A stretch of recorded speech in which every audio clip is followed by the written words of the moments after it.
माझे नाव यश दिनेश निचळे आहे। मी नीटची प्रिपरेशन ललित ट्युटोरियल्स इथून केलेली आहे। मी एक फ्रेशर आहे। माझा नीटचा स्कोअर 595 आहे। मला फर्स्ट राऊंडमध्ये IGMC नागपूर हे कॉलेज अलॉट झालेले आहे। 10 झाल्यानंतर मी ललित ट्युटोरियल्स इथे एंट्रन्स एक्झाम दिली होती। त्याच्यामध्ये मला स्कॉलरशिप मिळाली होती आणि म्हणून मी इथे ॲडमिशन घेतली होती। सरांनी फिजिक्स खूप डिटेलमध्ये शिकवलेलं होतं। NCERT आणि स्टेट बोर्ड दोन्ही पोर्शन त्यांनी कव्हर केलेले होते आणि मी फिजिक्ससाठी जेव्हा क्लासमध्ये नोट्स फॉलो करायचो आणि जेव्हा चॅप्टर कंप्लीट होतो तेव्हा त्याची समरी बनवून शॉर्ट नोट्स बनवायचो। त्याच्या व्यतिरिक्त मी NCERT एक्झाम्पलमधून MCQ वगैरे अटेम्प्ट केले होते आणि सरनी दिलेल्या टेस्ट सॉल्व करायचो। बायोलॉजी मला असं वाटते की आपल्या पूर्ण अकोल्यामध्ये ललित ट्युटोरियल्सचे इथलं बायोलॉजी फॅकल्टी बेस्ट आहे। यावर्षीचा नीटचा पेपर खूप घरांना कठीण गेला, पण आपल्या इथले जे ललितचे विद्यार्थी होते त्यांना सोपा गेला, कारण आमची faculty I think is the best in Akola. Lalit tutorials जे बायोलॉजी पेपर सेट होतात ते खूप नीटपेक्षाही कठीण लेवलवर सेट होतात नेहमी। त्यामुळे नीटचा पेपर मला कठीण न वाटता उलटा सोपी वाटला होता, कारण की इथली जे प्रिपरेशन झाली होती आमची टेस्ट सिरीज मार्फत ते नीटच्या लेवलपेक्षा जास्तच होती। त्यामुळे नीटचा जो पेपर होता तो मला उलटा सोपी गेला। मला असं वाटतं की फक्त अभ्यास करणं काफी नसते, आपल्याला जास्तीत जास्त टेस्ट द्यायला हवा, तेव्हाच आपण आपला मॅक्सिमम आउटपुट देऊ शकतो। आणि त्या बाबतीत ललित ट्युटोरियल्स सर्वात जास्त टेस्ट घेतो असं मला वाटते। आम्ही प्रत्येक आठवड्यात कमीत कमी 2 कधी तर 4 टेस्टसुद्धा दिलेल्या आहेत। स्पेशली शेवटच्या 2 महिन्यात आम्ही कंटिन्युअसली मॉक टेस्ट द्यायचो टेस्ट सिरीजमध्ये। आणि त्या व्यतिरिक्त जे सेंटर इथं अकोल्यामध्ये त्यांनी सेंटरवर जाऊन मॉक टेस्टसुद्धा घेतलेली आहे। असं मला वाटत नाही की दुसऱ्या कोणत्या इन्स्टिट्यूटनी असा प्रोग्राम दिला असेल मुलांना, असा चान्स दिला असेल मुलांना।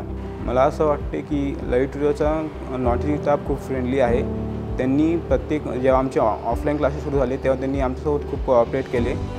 लायब्ररी म्हणा किंवा एखाद्या वेळेस लायब्ररीमध्ये जागा नसली तर मग इथे ओमटी क्लासेसमध्ये सुद्धा त्यांनी आम्हाला अभ्यास करू दिला। पुरेपूर त्यांनी मुलांना सहयोग दिला। फिजिक्ससाठी मी शॉर्ट नोट्स बनवायचो, समरीज बनवायचो आणि त्याच्याकडून रिवाईज करायचो। त्या व्यतिरिक्त MCQसाठी मी आमचे NCERT एक्झाम्पल फॉलो केली, previous year question paper solve केले।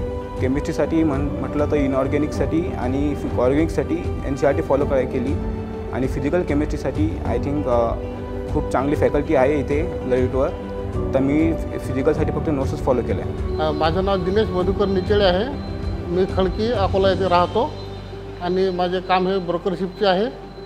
माझा मुलगा यशला नीटमध्ये 595 गुण मिळाले आहेत आणि त्याला IGMC नागपूर येथे पहिल्या राऊंडमध्ये ॲडमिशन आम्ही घेतलेले आहे। ललित ट्युटोरियलचं अगोदरपासूनच आमचं इथं ट्युशनला लावायची अगोदरपासूनच ठरवलेलं होतं, कारण इथलं सगळं माहिती अगोदरच मिळाली होती की बा इथले शिक्षक कुठेही चांगलं मिळणार नाही आणि इथे ॲडमिशन घेऊन आम्ही जो इथलं विश्वासाने ॲडमिशन घेतली तो आमचा विश्वास पूर्ण झालेला आहे, त्याबद्दल मी समाधानी आहे। माझं नाव संगीता दिनेश निचळे। मी अकोला खडकी येथे राहते आणि मी प्राथमिक आरोग्य केंद्र बाबुळगाव उपकेंद्र विवरा इथे नर्स म्हणून काम करत आहे। आणि यशला जो स्कोअर मिळालेला आहे तो 595 मार्क्स मिळालेले आहे आणि त्याची MBBSसाठी IGMC नागपूर येथे निवड झालेली आहे। मी प्राथमिक आरोग्य केंद्र बाबुळगाव इथे नर्स म्हणून काम करत आहे, पण कोरोनाचा काळ हा जो आहे हा खरोखर अतिशय गंभीर काळ होता आणि त्या काळामध्ये सुद्धा माझ्या मुलाचे यशचे क्लासेस ऑनलाईन चालू होते आणि माझ्याकडे जे उपकेंद्र दिलेलं आहे त्या ठिकाणी ऑलरेडी 50 पेशंट पॉझिटिव्ह आलेले होते आणि त्या 50 पेशंटची सुद्धा मला केअर करायची होती की त्या काळामध्ये आम्ही एवढे म्हणजे इतका संघर्ष केलेला आहे। त्या संघर्षामध्ये पण आम्ही यशला म्हणजे सारखं सांगत होतो, तुझं जे ध्येय आहे तुझ्या त्या ध्येयावर तुझं लक्ष केंद्रित कर। सरांचं म्हणजे त्याला मोलाचं सहकार्य मिळालेलं आहे। त्याचा अभ्यास त्याने म्हणजे त्याची मेहनत आणि सरांचं सहकार्य यामुळे आम्ही आज इथे म्हणजे त्याचं ध्येय त्याने साध्य केलेलं आहे। त्याच्यामुळे आम्ही खूप समाधानी आहे।